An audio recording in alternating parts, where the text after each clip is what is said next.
Alrighty. So, found this little gem from AL.com from Nick Kelly, who's been featured on the Feinbaum Show most of the time. And he's got an article talking about this could be the most dangerous trap game for Alabama football in 2025. He believes Wisconsin can be a really high trap game. And he's moderating Vanderbilt as a moderate trap game. Missouri's high. South Carolina, moderate. Auburn is hot. Yes. Yeah, I can agree with Auburn. Let's can you zoom in on it so the chat can see it a little bit better? Go back up to let's go back to the top and let's see. Let's break this down real quick. Ooh, absolutely, Coach. And shout out to Nick Kelly, man. That's my guy. Nick Kelly is one of the few in this industry when it comes to Bama, covering Bama, writing for Bama. He's one of the few that I really respect. He treated me with the utmost respect during my time as a team reporter, and really assisted me in projecting some different narratives and things. So shout out to Nick Kelly, man. Appreciate you for that. But let's go, man. Go ahead and scroll down. Let's see trap games. He says Florida State low. I agree. What about you? Yeah, I mean, Florida State's too focused on we're going to lead the ACC more than they are on Alabama. And not just that. I think the team is up and ready to showcase that first step. You know, I think they'll be up for that one. Let's go to the first one, the first high, the Wisconsin game. I think that's the one where, like last year, going up there, we saw the team really finally hit a wall and kind of climb the first wall. And yeah.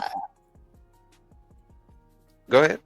Yeah, because like I noticed, like until the starting quarterback got hurt in that game on Big Noon Kickoff on Fox, it was looking like a really close game. Like the final score does not always tell the whole story. Yeah, and that's why I try to tell people like that Wisconsin game. The score looks good, but that was the first game where we had to, maybe go to the second set of plays, make an adjustment. Like people forget, so. I don't think it's a trap game this year because of how it looked last year. And then with the new with Ryan Grubb returning as the play caller in this system, the pace of play calling is going to be a totally different style. And people always ask me what's pace of play calling. Well, sometimes you need to dial up a certain style of play to help your defense. Sometimes your defense needs to call a certain level of aggression, whatever to help your offense. It's pace of play calling, and it's going to match this year. And it's not going to be as stuttered and stagnant as it was last year. So I don't see Wisconsin being a one of those trap games for this season. Not this early in the season. Maybe if we had them week 8 after a few SEC games, I could see it, but not that early in the season. Oh man, if it was on like week 12, then it could be like a trap game, kind of like Wisconsin, Oregon. Like that was a trap zone for the Ducks right there. Mm-hmm.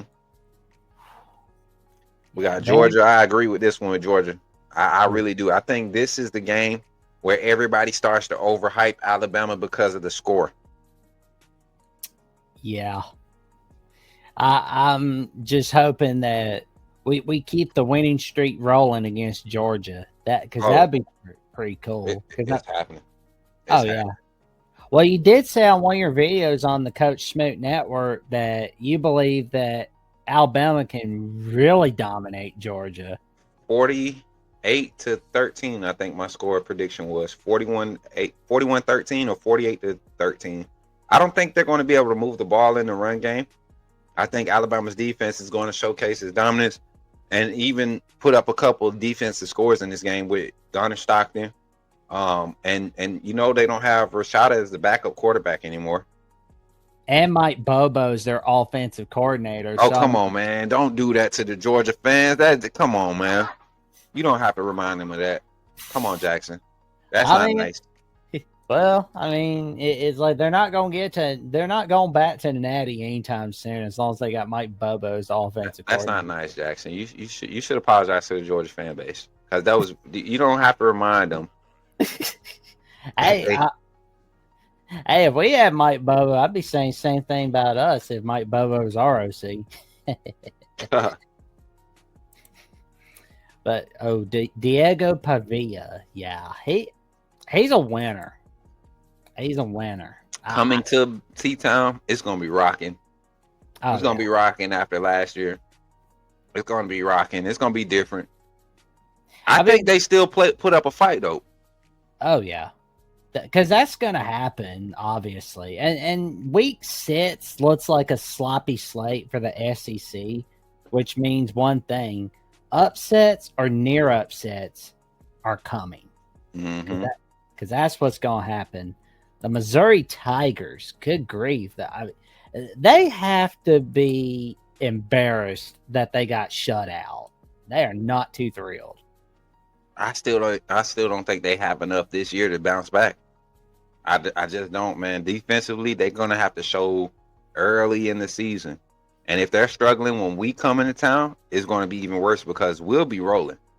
I'm pretty confident our offense will have an identity by week 6, week 5 this season. You know, last year we thought we had one in week 3, then for 3-4 weeks in a row we didn't know what our offense was, and then even towards the end of the season we found out what it was, and it was not effective. Oh yeah. Yeah. So Pitt Snipe Husker says, "What did Vandy turn over?" What do you mean? What do you mean? What did Vandy turn over? As far as roster turnover, they're returning a lot of what they had on their roster last year. Oh yeah. Hey, so my fault. Go ahead. And they got Jerry Kill on their staff as on the coaching staff, because I mean, like, that was key to getting Diego Pavia over to Vanderbilt. His relationship with Jerry Kill dating back to New Mexico State in 2023, 2022. That was huge in of itself. Well, that's the same Pavio that won in 23. Yep. And 24 that beat Auburn. So it's not like he wasn't. You get what I'm saying? Like, people forget that this transfer portal puts guys in a where guys had to get buried on rosters in the early 2000s and the late 2000s for all of college football up into the portal. You're seeing guys now like Jamison Williams.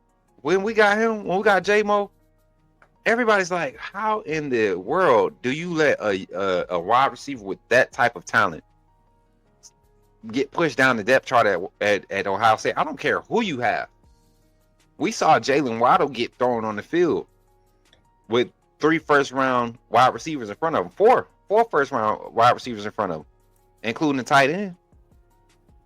So you got guys, man, that's moving around and they're able to get in the right situation, and we're starting to see things like that happen. So, but I don't think Missouri has enough, man, to get back to the topic. I don't think they have enough. I don't agree with that one.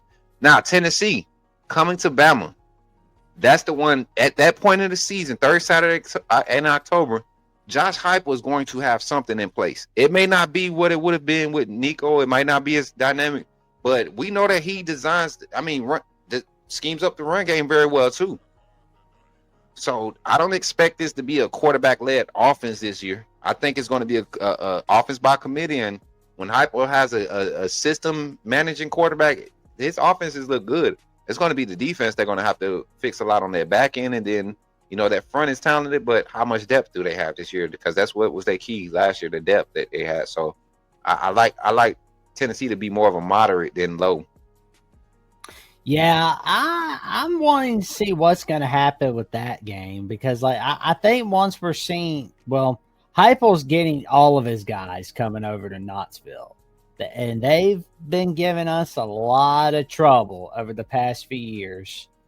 So I just don't want this year being like the winning streak in Tuscaloosa ending, which I don't think that's going to happen. But weird things have happened in the world of college football. But I'm a little more worried about South Carolina than I am about Tennessee. Sorry, Big Orange.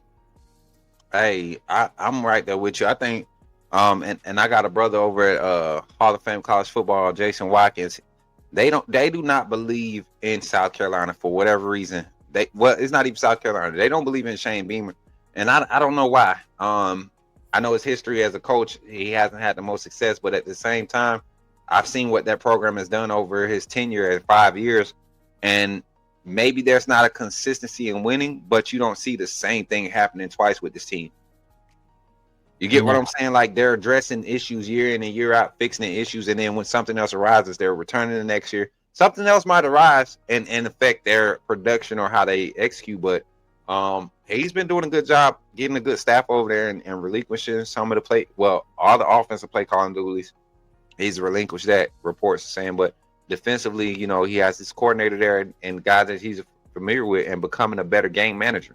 You know, so I think, like you, I think South Carolina should be more of a high game going into that into that stadium, especially if they're as good as they're projected to be. They might be a one-loss team at worst at this point of the season when we go into their house. I'll tell you this: South Carolina's got us all nervous for sure. Like that is a nerve-wracking game, and especially when Shane Beamer has learned a lot from his father, Frank Beamer. So he knows how it works. Mm-hmm. LSU, I'm not really intimidated by Brian Kelly. Not even that. I think by this time of the season, we'll know if Nussmeier and that offense is going to have found the necessary weapons and answers that they need. Is he going to live up to the hype? And if so, I think our defense will be up for that game, being at home. Like LSU at home is probably one of the games that we're always up for. So I agree with Nick right here. Same thing with Oklahoma. I think the way the game was, the last stretch of the season is going to be so emotional. Oklahoma is homecoming, and then you get Eastern Illinois the next week. That I would love for that to be the second string showcase. I would love for that to be the second string, second quarter showcase. Like I would love for that. And then again, it's gonna be so funny when we hear the SEC network broadcasters while they're calling Alabama Eastern Illinois, they're gonna be sitting there talking about playoff scenarios instead of the game. The whole game. They're not gonna be talking about Dejon Lee. They're not gonna be talking about Derek Meadows. They're just gonna sit there and talk about playoff scenarios. That's all they're gonna talk about. Yo, shout out to MJ Thompson for chatting, stopping in, man. AAA family checking in. Appreciate y'all for pulling up. When inside linebacker and safeties worry Bama QB pass skills, that will open up our run game. When inside linebackers and safeties worry Bama QB pass, I can't run it back. 5 Adam. Did you get that? Yes, I think so. What is he saying? When inside linebackers and safeties worry Alabama's quarterback passing skills, that will open our run game.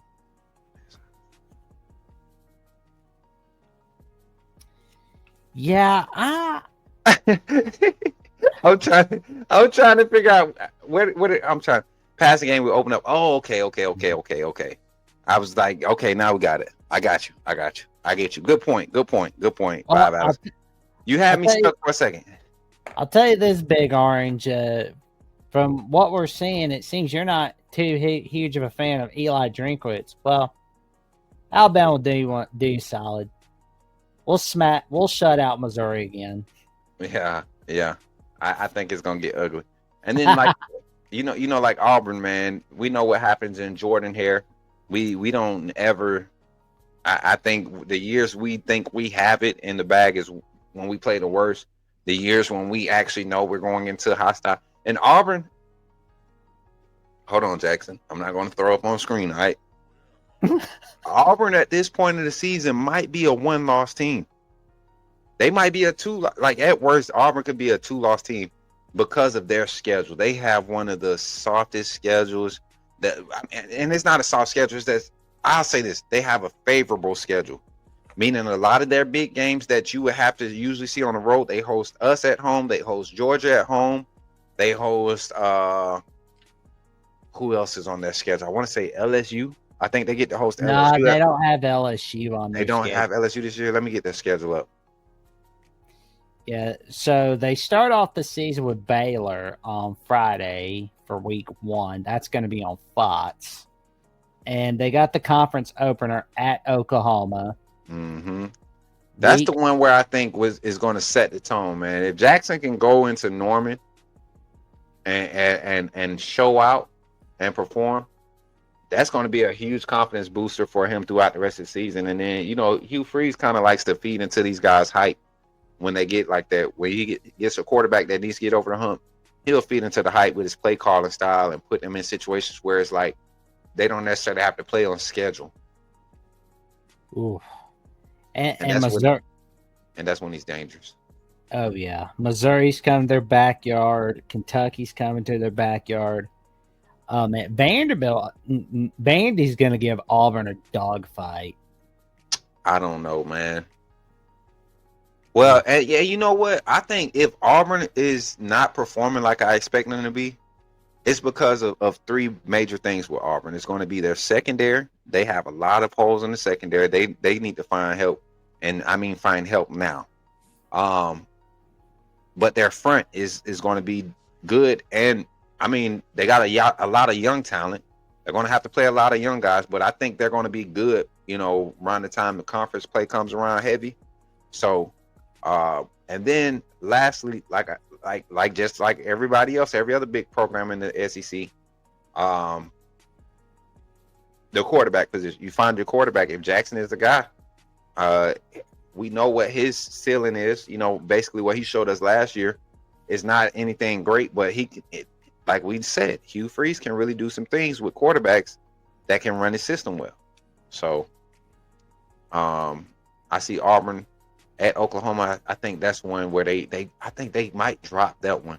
But I got Auburn beating Georgia at home. I got Auburn beating Georgia at home.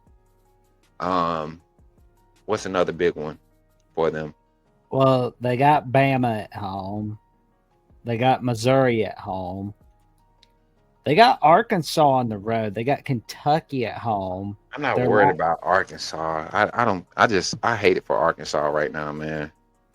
I hate it for them. It's just tough trailing for them. They need to go to like the Big 12, the Oh Big man, 10. yeah. It's tough trailing for them. Well, I'll say this: like Arkansas, Missouri has never screamed big rivalry game. Now, what's crazy is they'll go and crap the bed against Missouri, but then they'll show up and play Texas like it's the national championship. Oh yeah, because You know that. everybody brings their A game against the big dogs, the Bamas, Mm-hmm. the Texas, the Ohio States, Michigans of the world. Yep. Nobody brings their A game against the Missouris or the Vandies of the world. That's why I'm thinking like Auburn. Like I agree with you, Coach. I think they can beat Georgia, but I think, however, Vandy can beat Auburn because Mm-mm. they're not sitting there thinking about Vandy. They're not looking forward to Vandy. They're thinking about Bama. They're thinking about Georgia. They're not thinking about Vandy. I think Diego Pavia is going to show them. Facts. But yeah, I think going back to those trap games, I think it's only a few that I disagree with Nick. Auburn, I think we should do one with a lot of these teams this season. Look at our schedule and start mapping up how that would shape up the our chances at the SEC conference title game, where we would possibly rank as the SEC in the college football playoffs, the final 12 team playoffs. Yeah, because I mean, like I think like Auburn, they could be like they may not be in the playoff race by the time they play us, but they know we're going to be thinking a little bit about playoff games. They're going they may try to catch us napping for somehow. They always Auburn Alabama game this year might have the potential to be SEC championship game part 1. Ooh, that would be so cool. It's possible because we can beat Georgia. Both of us can beat Georgia this year. Both of us can beat Missouri this year. Both of us can beat Vandy this year. Right? Oklahoma is on the schedule for both of us. We have 4 conference matchups that match, right? We don't have Arkansas on our schedule this year. Nope. So if it came down to a 4-3 conference record, and we had the same wins and 3 non-conference losses, it could come down to like Alabama. We had I forget what year it was. The conference championship game was a 4-3 team. I want to say a 4-4 team, maybe.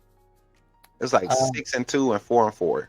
That's what the conference, the championship game consisted of as far as conference records. And well, South Carolina was 5-3 in the 2010 SEC title game. That's what it was. And we were 8-1. Auburn smacked South Carolina off the face of the earth in the SEC title game, but won a tight one in the regular season. Mm-hmm. But it's going to be one of those things, man. This year, I can't wait to see everything unfold. Like I said, trap games. I don't necessarily consider them trap games, but I do say don't sleep on South Carolina. That's number one. Do not sleep on South Carolina. And then another one that I say, might get sticky early on, but I think that's the game where once again we kind of climb that wall. Is Tennessee. Third Saturday, October at home. That's the one. I'm not sure what Tennessee's going to be, but I think at that point of the season, they'll figure something out. And that's whatever they are, they're going to do it at a high rate. So, agreed. Yep. Yeah, because I mean, it'll be interesting to see what happens 2025. But, we like Nick Kelly. I can tell you right now, but it's like Coach Smook and I both agree that Missouri does not scream trap game. Hey, great minds think alike, as they say. I mean, and that it could very well be at that point in the season. It's just looking at what they have on roster coming back. I don't know, man. I just don't see it. It has to happen on the field, and just one of those things for Missouri. They're in the transition year. I think they'll be good next year. Yeah, I think they will. I think they'll be tier 2, tier 3 out of the 4 tiers in the SEC. Tier 2, bottom tier 2. That's not bad. There we go. Well, it's not what you don't know. It's what you don't know. Right. Is the scariest part. Facts, man. Facts.